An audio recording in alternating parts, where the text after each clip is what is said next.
Hello friends, biology को शुरू करने से पहले हम बीच में बायोलॉजी को छोड़कर हमने बायोलॉजी में क्या पढ़ा दोस्तों कि वो कौन सी प्रॉपर्टीज होती हैं जो लिविंग को नॉन लिविंग से डिफरेंट बनाती हैं, संजीवों को निर्जीव जीवों से डिफरेंट बनाती हैं। वो कौन सी चीज़ें हैं, कौन सी बातें हैं वो संजीवों में जो उनको निर्जीव चीज़ों से डिफरेंट बनाती है। ये हमने बिल्कुल डिटेल में क्लियर किया पॉइंट दोस्तों।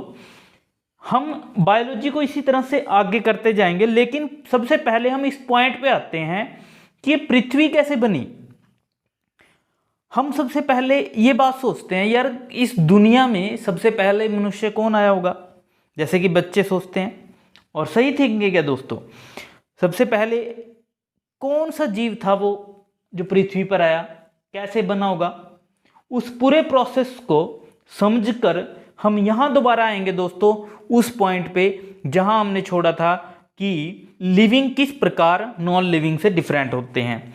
उस पॉइंट को हम आगे डिस्कस करेंगे, लेकिन सबसे पहले हम उस पॉइंट तक पहुंच जाते हैं कि बायोलॉजी होती क्या है, वहां तक पहुंच जाते हैं हम दोस्तों। सबसे पहले हम देखेंगे कि इस दुनिया के बारे में, सबसे पहले पृथ्वी की उत्पत्ति कैसे हुई, पृथ्वी कैसे बनी, स्टार्टिंग पॉइंट्स क्या थे पृथ्वी पे, क्या कौन से फैक्टर थे दोस्तों जिससे हम बता सकते हैं कि हमारी प्रिमिटिव अर्थ ऐसी थी, हमारी जो सबसे पहले अर्थ थी वो ऐसी थी। जिस प्रकार हम बाइबल में पढ़ सकते हैं, बाइबल क्या बोलती है कि सबसे पहले कौन पृथ्वी पर आया था, आदम और हव्वा।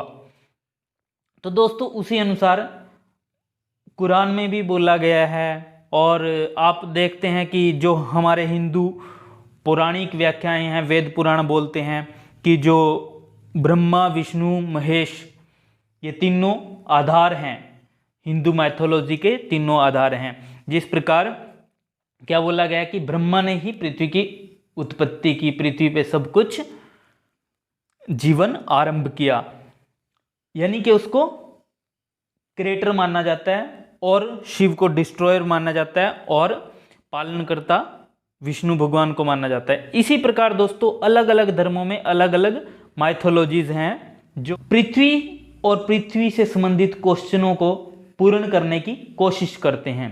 लेकिन दोस्तों हम साइंस में अगर यही बात देखें तो हम साइंस में सबसे पहले थेल्स जी थे जिन्होंने पृथ्वी की उत्पत्ति के बारे में अपनी व्याख्या रखी, अपने विचार रखे। दोस्तों हम इसे सिर्फ विचार कहेंगे, पौराणिक व्याख्या कहेंगे, ये कोई साइंटिफिक सोच नहीं थी।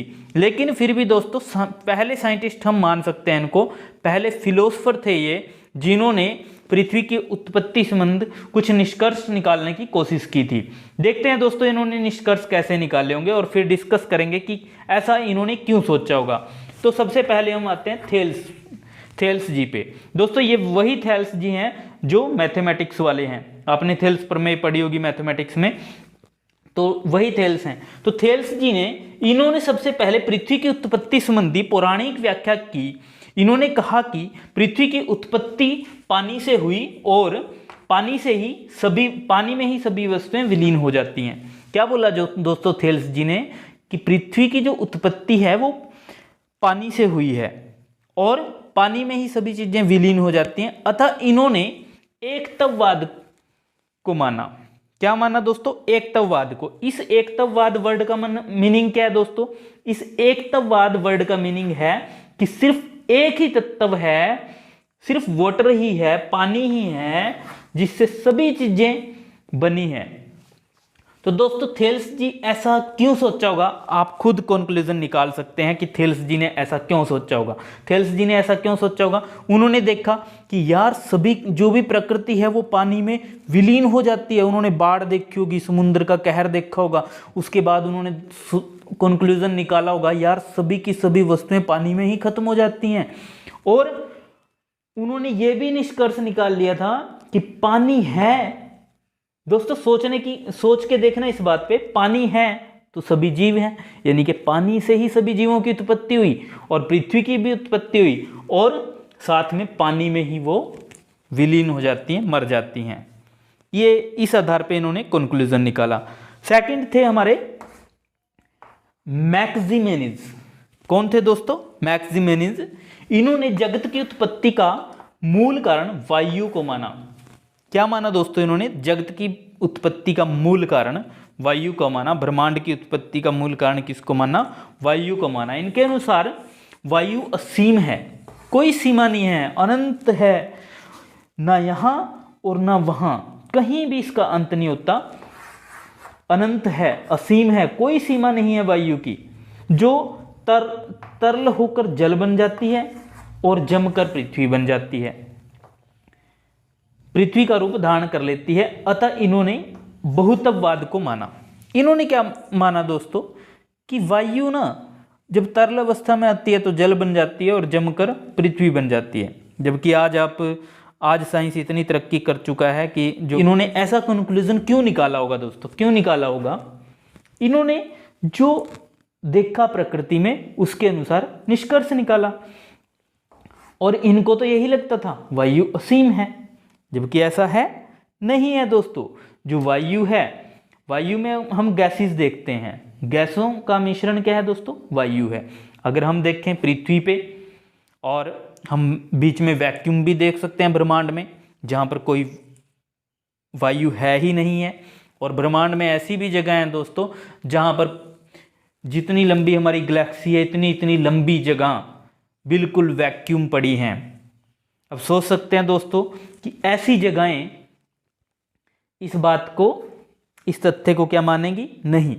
तो हम इनकी सोच को भी, इनके जो निष्कर्ष था, इनका कंक्लूजन था, जो इन्होंने पौराणिक व्याख्या दी थी, इसको भी आज गलत ठहरा सकते हैं, क्योंकि आज हमारी ज्ञान, हमारी नॉलेज इनसे बहुत आगे आ चुकी है। लेकिन इन्होंने उस समय के अनुसार जो भी व्याख्या दी थी वो बिल्कुल सही थी, क्योंकि इन्होंने कम से कम कोशिश की थी। पाइथागोरस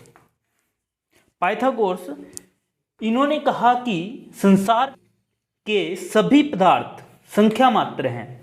पाइथागोरस ने क्या कहा दोस्तों? संसार के पदार्थ संख्या मात्र हैं, अतः कोई भी एक चीज या कोई भी एक मैटर, कोई भी एक पदार्थ पूरी पृथ्वी को नहीं बना सकता।